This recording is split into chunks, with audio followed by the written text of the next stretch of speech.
నమస్తే. ఆంధ్రప్రభకి స్వాగతం. ప్రస్తుతం మనతో పాటు రీసెర్చ్ అనలిస్ట్ ఆదిత్య కృష్ణ గారు ఉన్నారు. హలో సార్, నమస్తే. నమస్తే.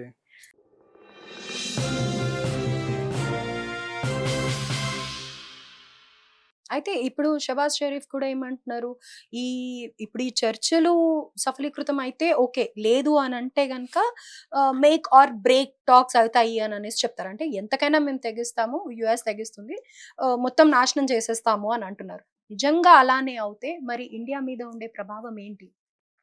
సో, మనకి ఈ మేక్ ఆర్ బ్రేక్‌లో చాలా మటుకు ఇజ్రాయెల్ బ్రేక్ చేసే ప్రయత్నంలోనే ఉంది. అందుకని మీరు చూసారు సీజ్ ఫైర్ వాళ్ళు ఇచ్చారు. 10 పాయింట్స్ ఇచ్చింది ఇరాన్. క్లారిటీగా రాసింది. మీరు అది చదివితే క్లారిటీగా రాసిందేంటి? You have to cease hostilities on Lebanon also, Yemen also, Houthis మీద, హెజ్బొల్లా మీద మీరు హాస్టిలిటీస్ ఆపాలి అని రాసింది. అది యూఎస్ ఉన్నప్పుడు first JD Vance we're accepting in theory ఒప్పుకుంటున్నామన్నారు. తర్వాత ఇజ్రాయెల్ వెళ్ళి మీరు చూస్తే మ్యాసివ్ బాంబ్ బ్లాస్ట్ 10 నిమిషాల్లో దాదాపుగా 120 బాంబింగ్లు జరిగాయి. ఒక 300 మంది పైన చనిపోయారు. ఒక 1500 మంది పైన వాళ్ళు ఇంజూర్ అయ్యారు. సో ఇజ్రాయెల్ ఏమంటుంది that Lebanon is never part of cease fire అన్నారు. జేడీ వాన్స్ కూడా అదే అన్నారు. అంటే లెబనాన్ ఎప్పుడు లేదు సీజ్ ఫైర్ లో. ఇరాన్ మీద దాడి చేయమన్నాము, స్టేట్ ఆఫ్ హార్మూజ్ ఓపెన్ చేయమని, Lebanon was not part of the picture అన్నారు. అది ఇరాన్ కూడా దిస్ ఇస్ నాట్ రైట్ అని చెప్పారు. కానీ మనది కూడా గుర్తొస్తే, మీకు ఆపరేషన్ సింధూర్ గుర్తొస్తే, సీజ్ ఫైర్ చెప్పిన తర్వాత కూడా పాకిస్తాన్ మన వైపు షూట్ చేశాయి. మన ఇంటర్సెప్షన్స్ జరుగుతుండేది. పంజాబ్, రాజస్థాన్ పైన ఇంటర్సెప్షన్స్ చెప్తుండేవాళ్ళు.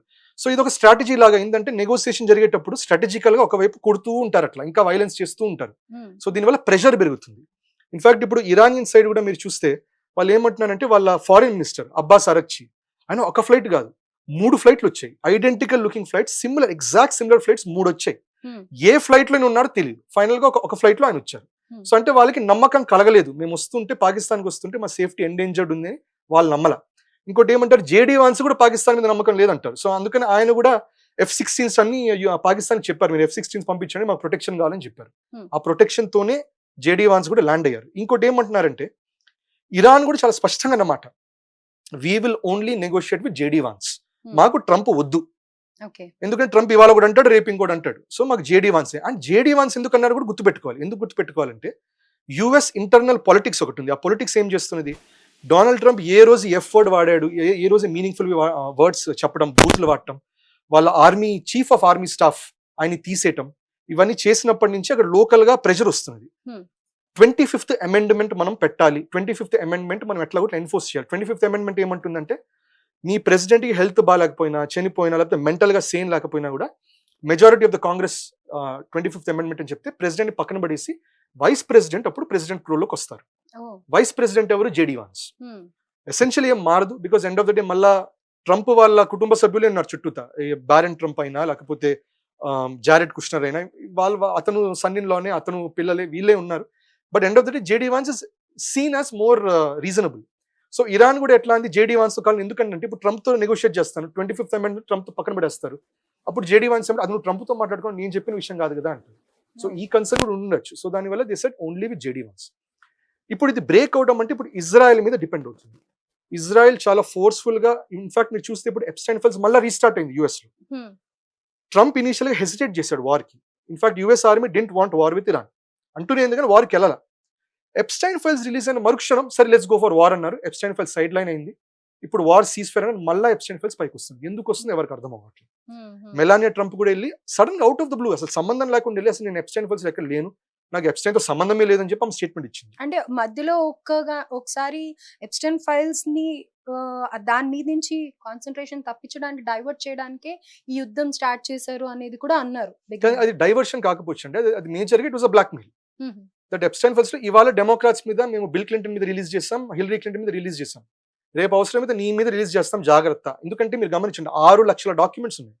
3 లక్షలు రిలీజ్ అయ్యాయి, 3.5 లక్షలు రిలీజ్ అయ్యాయి. ఇంకా 2.5 లక్షల డాక్యుమెంట్లు FBI దగ్గర ఉంది, రిలీజ్ అవ్వలేదు. సో విచ్ మీన్స్ అది ఒక ట్రంప్ కార్డ్ లాగా, లిటరల్ గా ట్రంప్ కార్డ్ లాగానే పట్టుకొని ఉంచారు వాళ్ళు. సో రేపు తేడా వస్తే ఇది రిలీజ్ చేస్తాం, జాగ్రత్త, వార్కి వెళ్ళి. దాంతో సడన్ గా సైలెంట్ అయిపోయింది. ఇన్ఫాక్ట్ ట్రంప్ కూడా, కొంతమంది అడిగారు ఎప్స్టైన్ ఫైల్స్ ఇష్యూ, అరే ఇరాన్ యుద్ధం చేస్తే ఎప్స్టైన్ ఫైల్స్ నువ్వు సైలెంట్ గా ఉండని చెప్పి తోసేసిన అట్లాంటి సందర్భాలు ఉన్నాయి.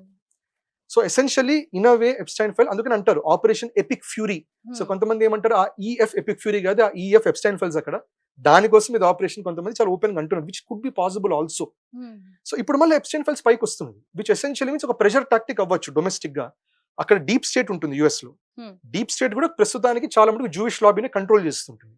సో వాళ్ళు అటువైపు నుంచి మళ్ళీ ప్రెషర్ పెడుతున్నారా దట్ సీజ్ ఫైర్ మా టర్మ్స్ లో రావాలి, where Hezbollah should be finished.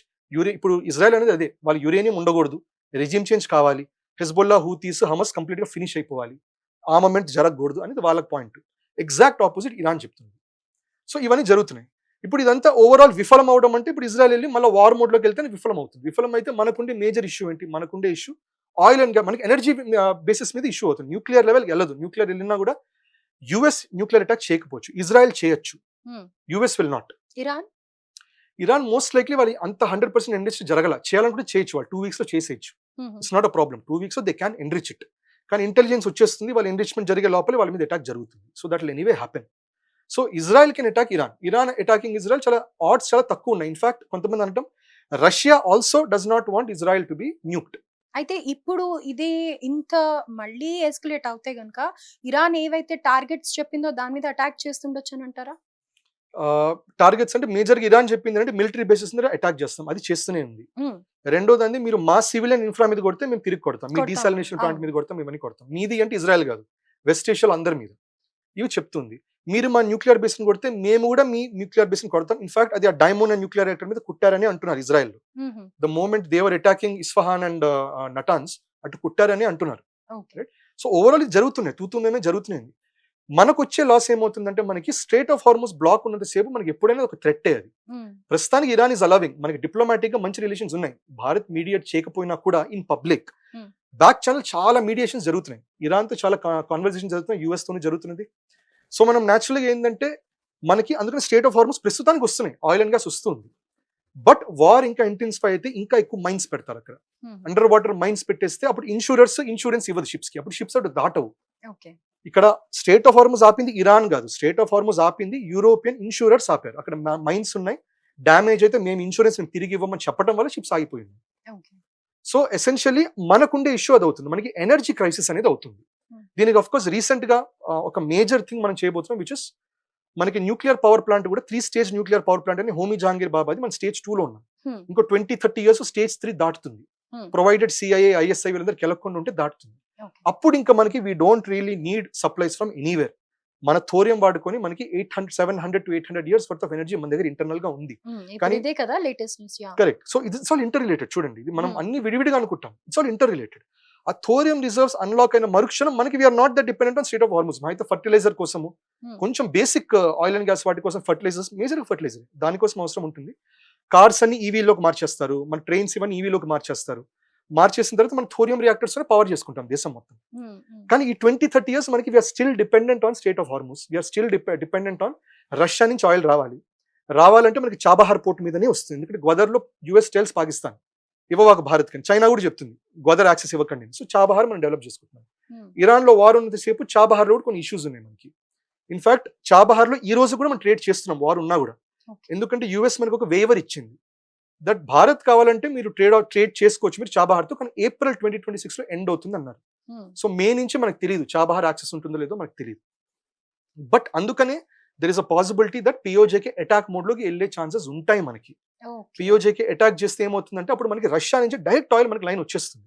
ప్రస్తుతానికి మనకి లేదు ఆ లైన్ రావాలంటే ఆఫ్ఘనిస్తాన్ మీదకి చాబహార్ ద్వారా రావాలి. ఇంటర్నేషనల్ నార్త్ సౌత్ కారిడోర్ అంటారు, దాని మీదగా రావాలి.